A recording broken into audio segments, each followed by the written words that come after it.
This is Jerry Sullivan for Making an Impact with Michelson Philanthropies. This edition has been recorded remotely in observance of social distancing. Please excuse any inconsistencies in the audio. We're talking today with Dr. Gary Michelson, the founder and chairman of Michelson Philanthropies. Welcome, Gary. Thank you for joining us. Good afternoon, Jerry. I wanted to talk to you, and I wanted to start with the concepts of equality and equity, sort of new focus on a sense of fairness. That's been a dominant theme of public discourse in America for the last several years. It's also something that you took up well before recent developments pushed the topic to the forefront in the public square. Michelson Philanthropies has a goal of making life less unfair. And you've used a very broad example, children splitting a cookie, as you set out to address the subject of fairness. Could you just elaborate a little bit and illuminate your thinking behind that? Well, I'm as guilty of this as anyone else, but we all do this. From time to time, you'll catch yourself saying, well, that's not fair. You know what? Life's not fair. You better get over that part of it. But when I say it, I have to turn around and say, yeah, Gary, you got too much. So I'm a member of the Giving Pledge. That's a group right now of about 200 billionaires who have all agreed to give away the great bulk of their wealth. It's interesting because some of those people inherited that money. Some of those people married into that money, and others basically went out and earned it. And there's a real temptation, if you're in that latter group, to go, yeah, look how great I am. I did that. The problem with that is, if you did it by being Michael Jordan, then there's no question what gifts God gave you. And if you did it by being Bill Gates and being smart and everything else, there's also no question what gifts God gave you. Nobody worked harder to take advantage of those gifts than Michael Jordan. And certainly Bill Gates was no slacker. And I certainly worked hard. But at the end of the day, there's other people who've worked equally hard. And maybe God didn't give them those same gifts. And so they didn't end up where we did. And then, of course, you can't rule out the role of luck. On a very personal level, there were any number of places that my life could have taken a wrong turn. But for grace or good luck or whatever you want to call it, I ended up where I did. So life is not fair. And for those of us who recognize that we've been too lucky, we've been given too much, then you have to say, well, what would you like to do? And my answer is just make things a little bit less unfair for everyone else. The concept is certainly understandable. Getting there is a different matter altogether, I guess. Your cookie example actually touched off a thought process with me. My father was a prisoner of war. And at one point, his captors were trying to undermine the morale. And they would count up how many people were in the barracks, and they'd throw in half that number of loaves of bread.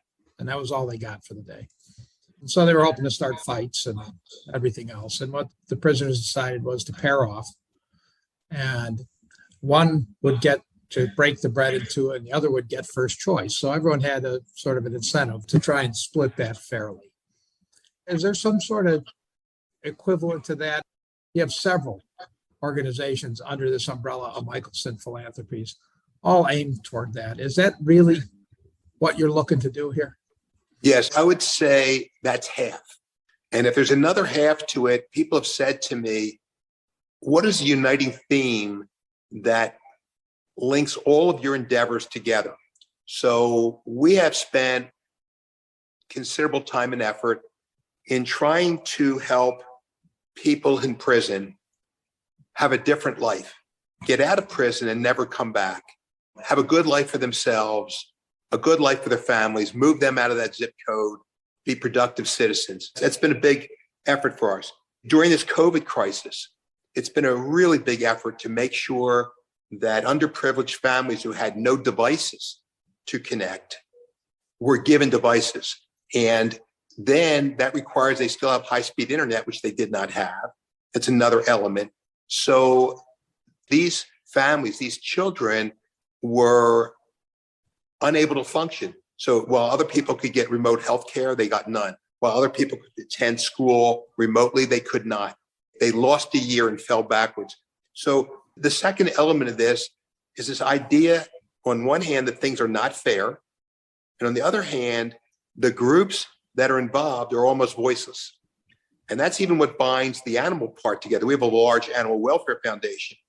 You know, when cows are inhumanely slaughtered or pigs are locked into steel cages where they can't even lie down, they can't turn around, or chickens are raised in conditions where they can't even stand up because they can't sustain their own body. All these cruel practices, the victims are voiceless. And believe it or not, so are students. Of all people, students are voiceless. We're living in a world where the cost of textbooks in a single year exceeds the cost of tuition at community college. And the content's generic. That's outrageous. But who's going to speak for the students? Who speaks for the prisoners? Who speaks for the animals?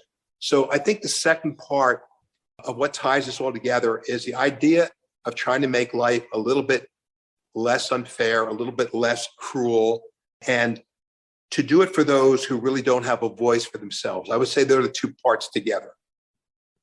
You know, I had the pleasure of speaking with your wife, Alia, who's the co-chair of Michelson Philanthropies, and she credited you with taking on the tough challenges, the less obvious challenges, some along the lines that you just outlined for us.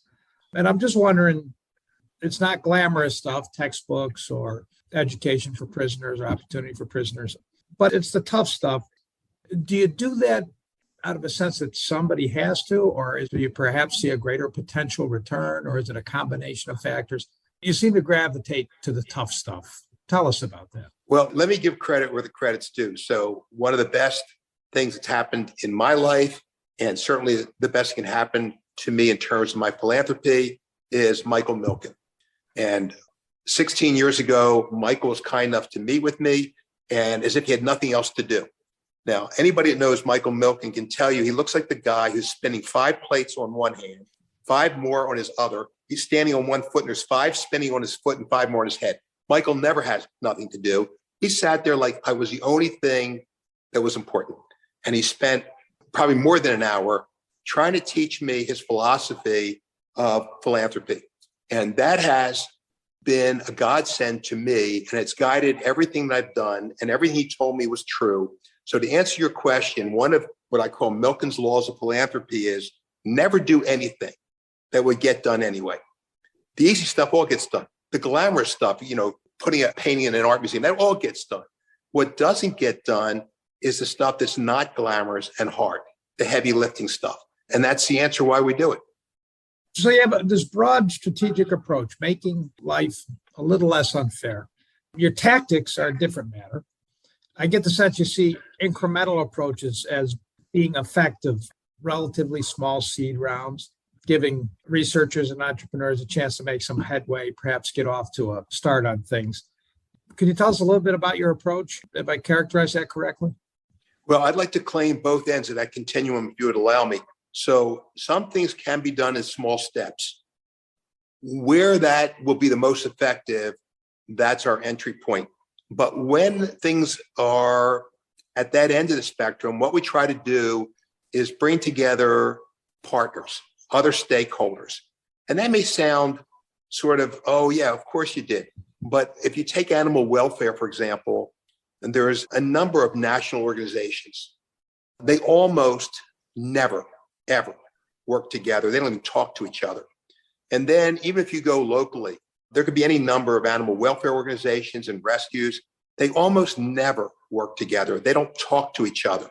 And we've really been the exception in trying to bring together partners, recruiting partners, and something that nobody else has ever done. It drives people who work for me crazy. I'll say to them, have you reached out to the other side? There's always another side. And of course, they're the enemy. I said, but have you reached out to them and tried to find out what's really going on here? Have you tried to see if there's something that we could do together? And they go, what are you talking about? You know, there's an old saying, when you go to the hardware store and you want to buy a drill bit, remember, what you really want's a hole. So sometimes the fight is not even about what the fight's about. And you have to find out what it really is about. And sometimes you can work together. We just had a bill just now that went through the legislature and got signed into law that was being opposed by a very powerful group of people who run the prisons. Very powerful. They opposed the idea that we would have the teachers from the community colleges come into the prisons and face-to-face teach inmates, now students, college curriculum. Now, the real reason turned out to be that if they could do it remotely, they were being paid by the provider a certain percentage of the revenue. So it was about them getting money. Now, they're never going to tell you that. So when we wanted to do something really was much better for the students, they just said, no, you can't do that. They made up all kinds of other stuff. So if you want to deal with that, you have to first find out what it really is. So that's just an example.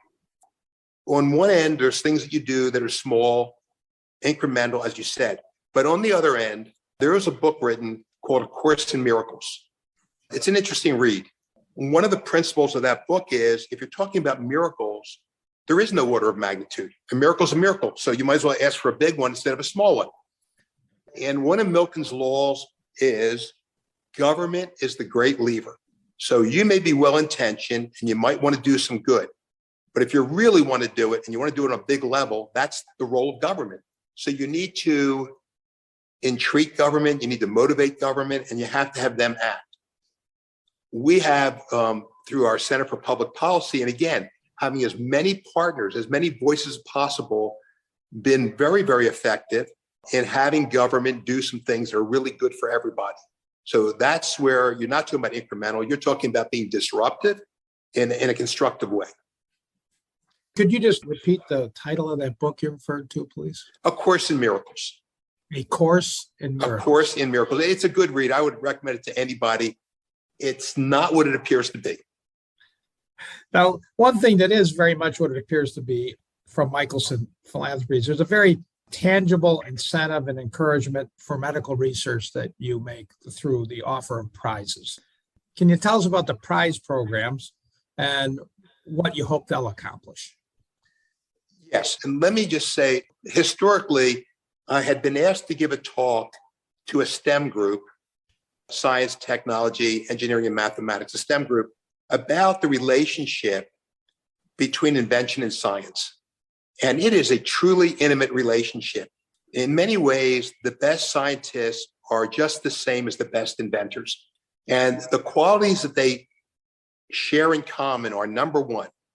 It helps if you want to be good at either one to be bright. That helps.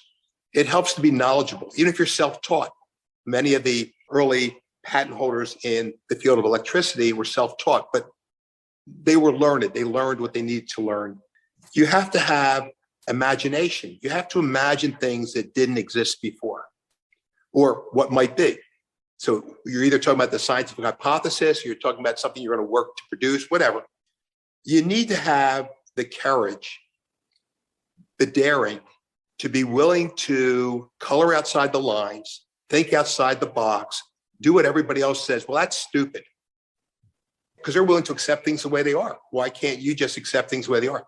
And then you need to have perseverance, because it's unlikely that you're going to succeed the first time around. If you stop when you don't succeed, then you have indeed failed. If you don't stop and you keep going, then those aren't failures, because you eventually arrive at where you want to get to. So there's an intimate relationship between invention and science. Now, a gentleman named Bjorn did a study of all of the people who had won Nobel Prizes in any of the hard sciences. He didn't care what age they were or whether they had already passed away when they got the prize. What he cared about was how old were they when they did the work for which they won the prize. And it turned out that the great bulk of them were under the age of 35. And interestingly enough, Einstein, on his 35th birthday, having already done the general and special theories of relativity, quit. If you haven't done by the age of 35, you'll probably never do it, which even turned out to be true for him, because that was the last thing he had accomplished. And he spent the rest of his life trying to do other things. So unfortunately, the National Institute of Health, who are the primary funders of all medical research in this country, really don't fund researchers under the age of 35. So that creates what I think is a very, very detrimental dynamic. And so we have taken it on our own to offer two different sets of prizes to try to induce young researchers, to try to support young researchers, and to reward young researchers. We think this is absolutely vital. And the other part is, this goes back to what we were talking about a moment ago. There are chasms that you cannot leap in several small steps. So we fund things that NIH wouldn't fund anyway because they're too avant-garde, too risky, too daring. And might it get a young researcher all the way to the lever of government? In other words, NIH might not touch them. Maybe with your prize, it gets him all to the point where he can access that lever of government. You've already said it exactly correct. Once you have done the research, you can then apply for grants based on your research and your maturity as a researcher and get funded. You're absolutely correct. That's an interesting gap to address. Glad you're doing it. Now let's switch to Michelson Found Animals. It's another unit of Michelson Philanthropies. Sponsors a boot camp for entrepreneurs seeking funding for various pet-related products. Now, how does this figure into these other efforts? Can you just fit Michelson Found Animals into the overall picture for us? Because it seems different, and I got a feeling it's not entirely different. You really asked about 3 or 4 different questions all at once, and I'm not sure where to start. But let me say this. I read the most interesting definition of racism. I don't know what motivated me, but one day I actually looked up the definition of racism in several different dictionaries. And one of them had the most surprising answer. It said it was the misdistribution of opportunity based on skin color. Now, that actually reminded me of something that Mike Milken told me, which is the greatest holdback to people of color in this country from succeeding is a lack of access to capital. Now, he's just giving a special example of what that definition was. And so we run incubators and accelerators in essentially all of our different areas, in our 20 Million Minds Foundation, in our Found Animals Foundation. And not only do we fund these young, bright people that we were just talking about, we have made a deliberate effort to give special consideration to people of color and women, 2 groups that have historically been deprived of equal access to the opportunity that funding provides. I wanted to ask you, you're a billionaire. Your fortune came from your invention of a medical device, and then you won a legal challenge. Someone had infringed on your patent. You wind up, by virtue of all the thoughts and plans that we just discussed, you wind up taking on the issue of textbooks for college students. I guess it's one of those kind of not so glamorous challenges that Alia credits you with. And apparently you came to this, as I understand it, you learned about some financial strains that the high costs of publishing were putting on some students at Santa Ana College. And I guess professors trying to help them out of their own pocket. And the one thing I just wanted to ask you is, how does a billionaire who's a surgeon turned medical device inventor up in Brentwood, how did you even come to know about this situation at Santa Ana College? And what prompted you to jump in and address that? So I was on my own before I was 18 years of age and came from a household with unbelievable amounts of strife. I could not qualify for student aid because neither one of my parents were willing to share their tax returns. And to avoid basically fraud, they would not consider applications without your parents' tax return. So that left me out in the cold. So here I was 18 years old. I was living on my own and trying to pay tuition and go to school. I was working 2 jobs. I was driving a cab at night. I was washing cars. I was cleaning out animal cages at the university just to be able to survive. I really could not afford to buy textbooks. And when the school would assign these textbooks, I think back in those days, they were about $150 a book. They would have 2 copies in the library. So I would have to go to the library to see the book. But by the second week, somebody had stolen those. So there was no book. I can remember one case getting together with a friend of mine. We found a used copy. And what we did is we actually tore the book, cut it with a razor blade, chapter by chapter. And so I would take home chapter 1 and 2, and he'd take 3 and 4. And then we'd switch. And that's how we made it through a semester. when I was reading the newspaper one morning and I saw this article about how the professors at Santa Ana College had come together and on their own agreed they would each put in $500. That's a lot of money to help buy textbooks for students who had gotten either B or better grades in the first year, who weren't returning for the second year because they simply couldn't afford the textbooks. You can't pass a course without a textbook.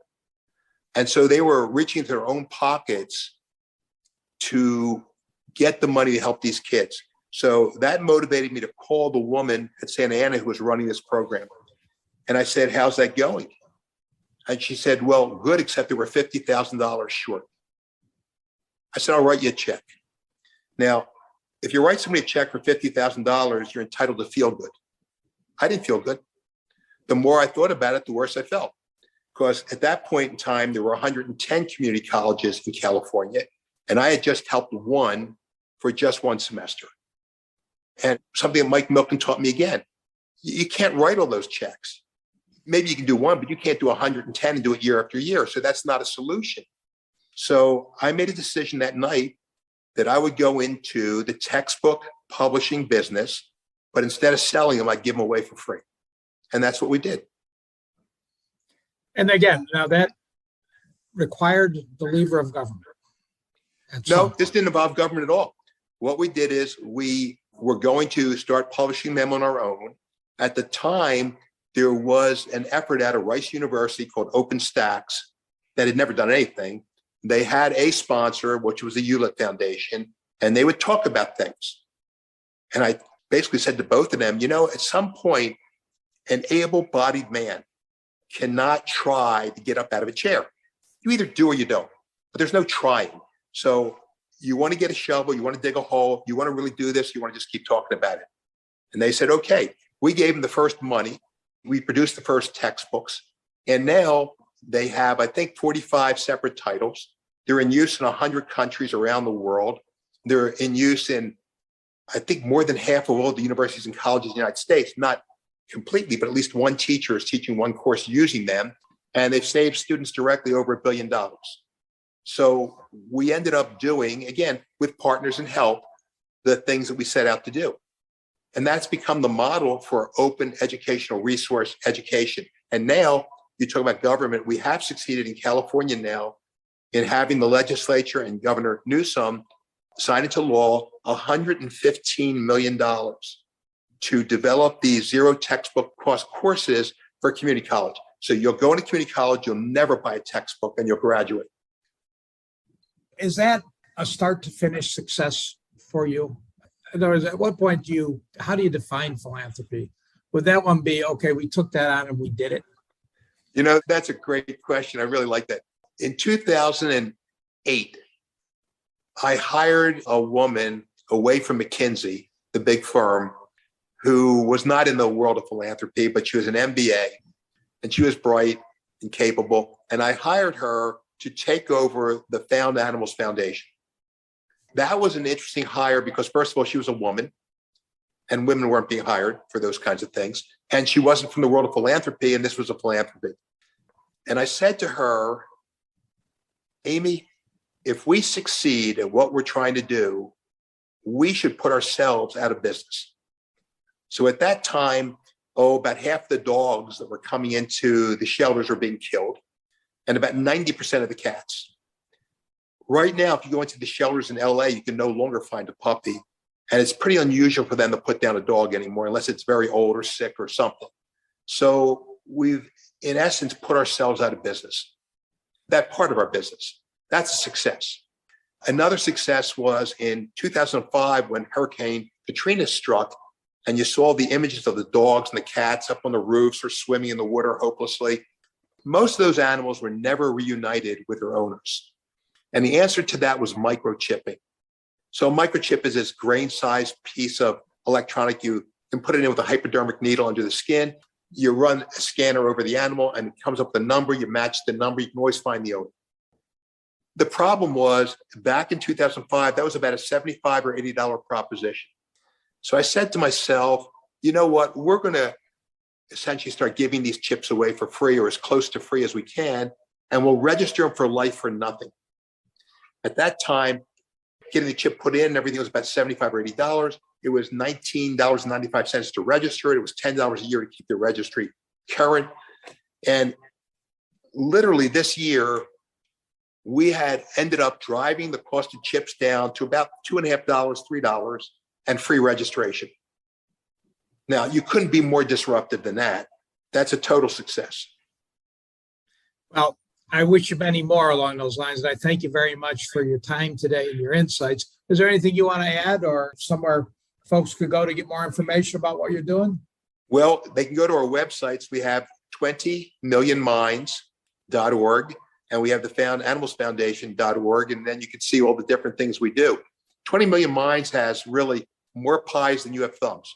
I mean, we're into so many different things and all of them are interesting. And they all, I think, would be interesting to people because we're not exposed to those things. We don't really think about what's going on in prison, but everybody should know that if you don't educate people in prison, within 3 years, 2/3 of them are back in prison again.